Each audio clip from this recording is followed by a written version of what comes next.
चलें जी, जी आयानु, आज हम बनाते हैं नारियल का बिस्किट। इसके लिए जो जो चीज़ें हैं वो हैं, इसमें बेकिंग सोडा है, इसमें नारियल का पाउडर है, इसमें बटर है और शुगर है और थोड़ा सा मैदा। ठीक है, यहाँ सबसे पहले मैंने बटर ले लिया है। बटर के अंदर मैंने शुगर डाल दी है। जो चीनी मिलती है वो बिल्कुल बारीक होती है। अगर चाहें तो आप इसको पाउडर फॉर्म में भी बना सकते हैं, लेकिन मैंने नहीं बनाई क्योंकि इतनी ज़रूरत ही नहीं थी। अगर चाहें तो आप बना सकते हैं। ठीक है, यहाँ मैंने मैदा लिया है, थोड़ा सा मैदा, ज़्यादा नहीं लेना। और ये जो है नारियल का पाउडर, इसको डबल करके डालना है। साथ में थोड़ा सा मैंने पिंच ऑफ इसके अंदर डाला है मीठा सोडा। ठीक है, बेकिंग सोडा है। और अब इसको मैं अच्छे तरीके से मसल लूँगी। और ये देखें सेपरेट सेपरेट सा है, तो इसके अंदर हम क्या करेंगे, हम इसके अंदर डालेंगे 2 अंडे ताकि ये बिल्कुल मिल जाए। ठीक है, अच्छे तरीके से डो जो है वो अच्छे तरीके से आपस में मिल जाए। ठीक है, ये सेपरेट सी ना रहे, क्योंकि जब हम बिस्किट बनाएंगे या कुकी बनाएंगे तो ये फिर सही से बनेगी नहीं।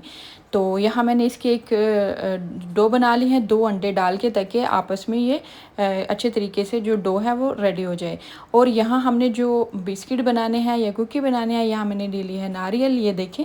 और अभी मैं आपको बताती हूँ कैसे हाथ की मदद से हम बग़ैर मोल्ड के इतनी इक्वल और ज़बरदस्त सी कुकी बना सकते हैं। Let's see. ये देखिए, ये साइड फटी हुई है, लेकिन अगर हम उस तरीके से बनाएंगे ना, जैसे अभी मैं आपको बताती हूँ कैसे। ये देखें, ये हमारा अंगूठा और जो फर्स्ट फिंगर है उसके दरमियान जो स्पेस होती है ना, ऐसे करके उसको बनाएंगे। ये देखिए इक्वल साइज में बनेगी और साइडें में बिल्कुल ऐसे बनेंगी जैसे मोल्ड के साथ हमने बनाई होती हैं। ठीक है, तो फिर इसके ऊपर हम कोडिंग कर देंगे नारियल के पाउडर की। आई होप कि आपको ये मेरी रेसिपी पसंद आएगी। अगर पसंद आए तो लाइक कीजिए, शेयर कीजिए, कमेंट कीजिए। और अभी मैं इसको रख दूँगी बेकिंग ओवन में 175 डिग्री पर। ठीक है, और 15 मिनट के लिए। तो ये बहुत अच्छे तरीके से बेक हो जाएगी। बस इसको ज़्यादा बेक नहीं करना, ओवर बेक नहीं करना, और ज़्यादा टेम्परेचर भी नहीं होना चाहिए ओवन का, 175 पे होना चाहिए। बाय बाय, मिलूँगी आपको नेक्स्ट रेसिपी में।